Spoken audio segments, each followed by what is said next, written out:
Okay, guys, here we go. Color. So we talked a little bit about this when we were still having class in person with Echo. There are a few things in this world that I feel very passionately about. I don't care if you use a Mac or a PC. I don't care if you say GIF or GIF, but I feel very strongly about color. I will link that for you in Canvas if you want to show it to your family, just so everyone can be on the same page about what colors are real and what colors are a lie.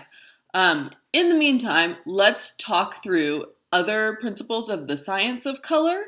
We're going to do a couple of activities today, and then at the end of today's class meeting, we will come back together around 4 o'clock and do a Kahoot. So that's our schedule for the day. I'm going to give you a couple of these Edpuzzle lectures, and then I'll come back with a Kahoot at around 4 o'clock. So let's hit up this color slide show. You should take notes. Here we go. So, light. Light is a wave of electromagnetic energy, okay? So it's also a particle once you get to like quantum physics, but we're not there yet.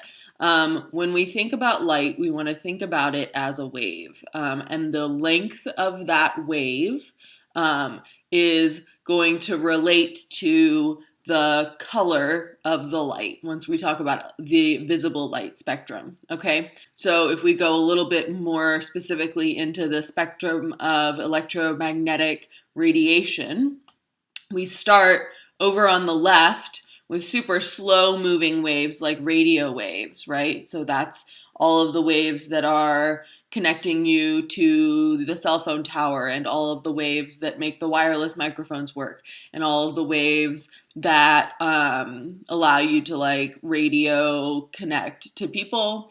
Those are all radio waves, okay? You get a little bit faster up into the microwave, so that's how you reheat your food. Then you get to infrared. So infrared light is primarily received as heat, okay? So if you look at the bottom of this slide, there's that infrared description. So those are super slow waves. They're below the visible light spectrum, so you can't see them, but you can feel the warmth. So that's when you are outside in the sun, about half of the sun's energy is arriving as these infrared waves. That's why it is warmer in the daytime and warmer in the summer, because we're getting more of that sun's energy as infrared waves. Then we get into this little sliver in the middle. That's the visible spectrum of light. So light, when we talk about light, we're talking about electromagnetic radiation that falls within a certain spectrum that we can perceive as visible light, okay? So that's the light we can see. We get about 40% of that energy that's coming from the sun is coming to us as visible light, which is why when we're facing the sun, it is the day. And when we face away from the sun, it is the night. There is no more visible light coming at you from the sky. And then the last section are the ultraviolet waves, which we talked about a little bit maybe last time. So ultraviolet waves are much faster. They're like headed in the direction of X-rays and gamma rays, right? There's a lot more energy in those little tiny waves. Like they're a little bit rougher on us. And that's why like everything above the visible light spectrum is going to damage the body, right? So that's why you have to be careful. If you're like getting your x-ray made, they put you under that, like for your teeth, when they're like scanning your teeth at the dentist and they're like x-raying your mouth, they put you under that heavy lead blanket. And that's to protect the rest of your body from those x-rays, because we've now known and discovered that x-rays, they'll damage your cells and that can cause cancer. And the same is true of ultraviolet light. That's what gives you a sunburn. So the percentage of the sun's energy that's coming in and is much lower, right? So that's like only about 7% up in that upper spectrum. And if you think about it like as a parallel to sound, right? Those microwaves and radio waves are like the subwoofer, right? They're super slow waves. The visible light is your speaking voice, And then the ultraviolet light, the X-rays, the gamma rays, those are those super high-pitched sounds like the whistles that chase the dog away, okay? Or like that really screechy sound that you start losing when you start to get older and your hearing drops off, right? So that's ultraviolet waves, okay? So that's our electromagnetic spectrum. So how does radiation work? Now you know. Here's how we split up the spectrum. We break down that spectrum of visible light, right? So there in the middle, we have that visible light spectrum. We go from slowest wave to fastest wave. So our slowest wavelength is about 700. That's the red part of the spectrum. And then we can sort of slide up and give a range of wavelengths, right? So that's the length, the literal length of the space in the wave. I make a wavelength. It's this big for that cycle of the wave, right? So your wavelengths can be anything from nanometer, like 700 nanometers for those red waves, down to 400 nanometers for those ultraviolet edge blue purple waves, right? Black light, okay? Black light is that 400-ish number, okay? So this is a very small part of the spectrum, but that's why your rainbow of colors is going to be arranged by wavelength. And this is where we know from echo, there is no pink magenta, right? It is not one of these colors. There is no scientific wavelength that equates to that because our brain does brain math to help us out, and it picks that color that's in between red and blue, right? To get magenta, to get that pink. This is not here in this slide, okay? So these are your standard rainbow colors, okay? Perception of color, okay. So the sun is spitting out white light, which is the combination of all them colors at the same time. So all of these colors of the rainbow, when they're smooshed together and they come at the same time, we get white light. Perception of color is when I look outside. I see a palm tree outside. Let me take a picture through my window. I'll see a tree. Here it is. It's coming. I'll put it up on the slide. So I take a picture out my window. I see that palm tree against a blue sky. What I'm seeing is the light that is bouncing off of the palm tree, and it comes to my eyes, okay? So the leaf of that palm tree is absorbing a whole bunch of colors of light. It's absorbing all of that energy in order to make more coconuts. But there is some colors that it is not using the energy from, and so it doesn't have that pigment, right? That is bouncing the light back off at my eyeball. And that color that it's not absorbing is green, okay? So all of the other colors of light, it's like, yeah, take them, I'll take all that energy, let me make some coconuts. And then the green light is bouncing off the palm tree into my eyeballs, and I'm like, it's a green tree, obviously, right? So that's how we see a color in the world, right? A white piece of paper is bouncing off all the colors of light at me. A black hoodie is absorbing all of the colors of light. As long as it's not Vanta black, it's absorbing almost all of the light that hits it. That's also why a white t-shirt doesn't get as hot outside as a black t-shirt, because that black is absorbing so much more energy, okay?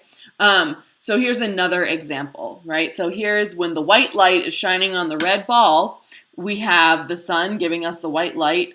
It's a mixture of all them colors. All those colors are coming together. They hit the ball. The ball is red. It is a red ball. And so it is absorbing all of those colors of light except for the red. The red is bouncing off of it and going to the cartoon eyeball. And that's why we see it as red. Okay?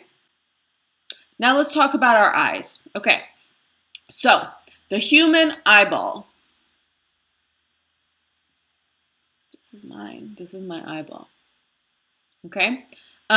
It has cells in back, like back behind the shiny sticky part on the front, behind the lens of my eye, in the back, all of this stuff, all of the lens of my eye is focusing that light, kind of the way when we talked about lenses before, on your cornea there in the back. And in the back there, you've got two kinds of receptor cells.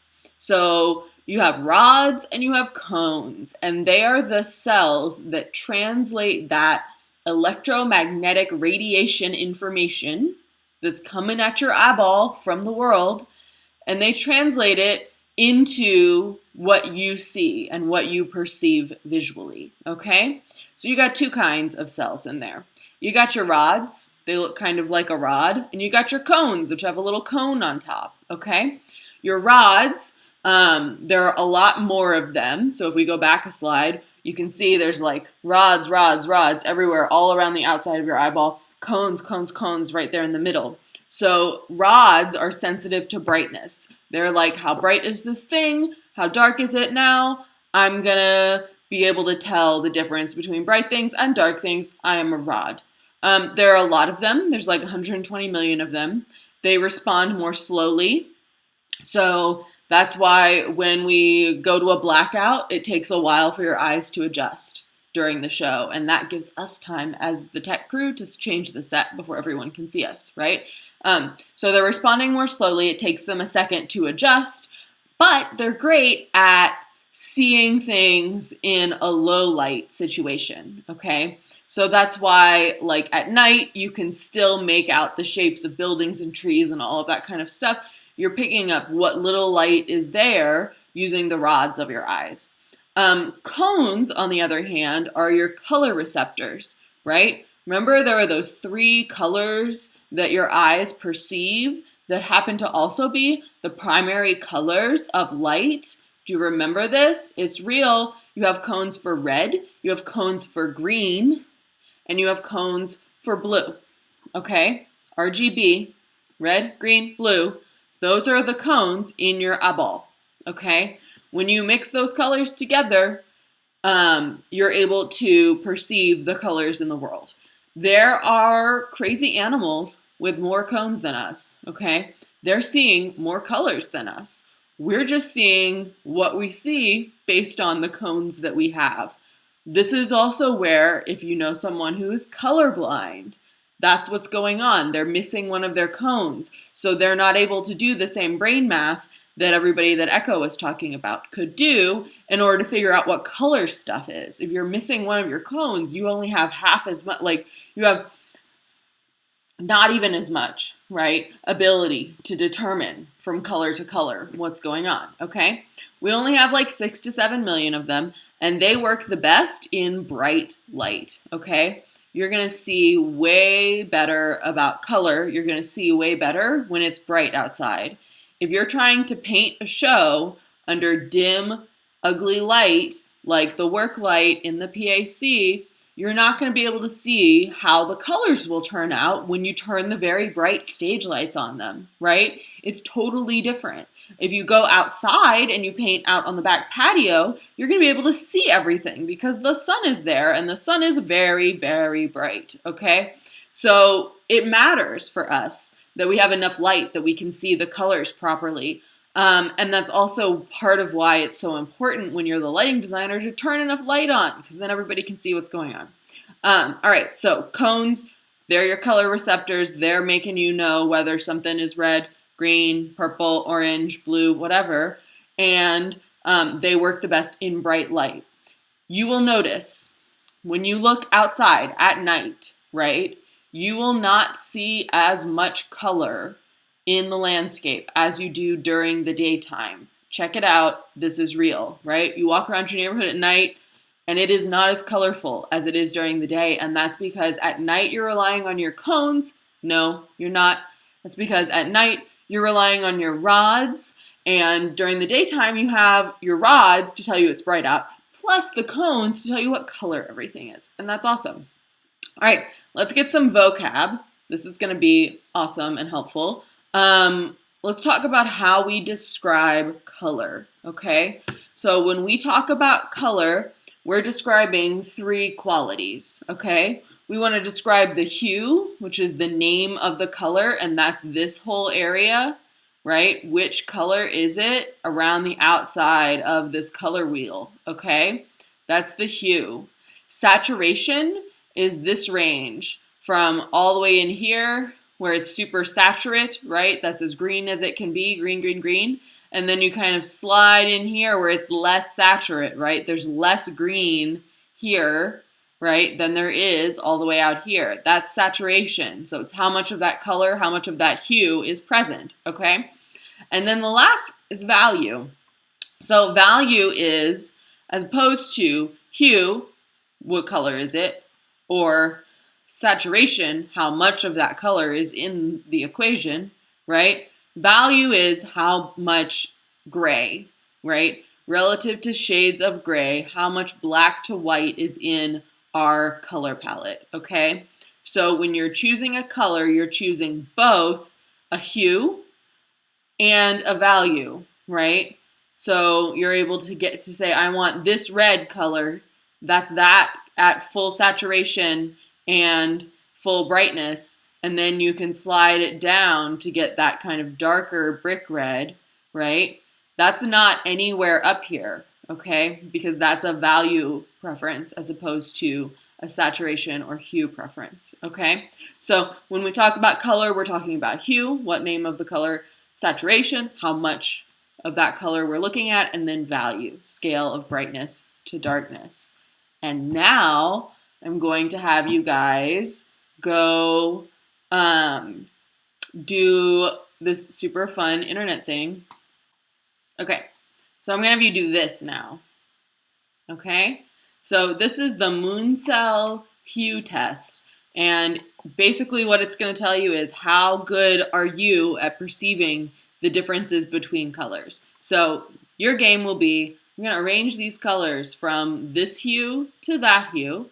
If your monitor is turned way down, you might want to punch up the brightness because it'll make it easier for you to see, right? Because you need that brightness in order to differentiate hue with your cones.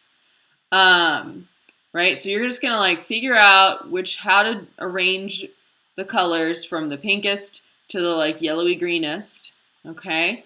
And once you've done that, for all 4 rows, yeah, see this one's got to go over here, and that one's got to go over there, that one's got to go over there. I'm going to continue doing this later. I mean, I'm totally not. You're going to do this. It's going to be great. I've done this many times now, right? So after you do all 3 rows, you click Score Test, and then take a screenshot. This part I've done. This part I've not done, so I failed all of those. Take a screenshot of this color IQ, and you'll submit that to me on Canvas so that I can be like, yeah, they did the thing. Okay? Cool. Great.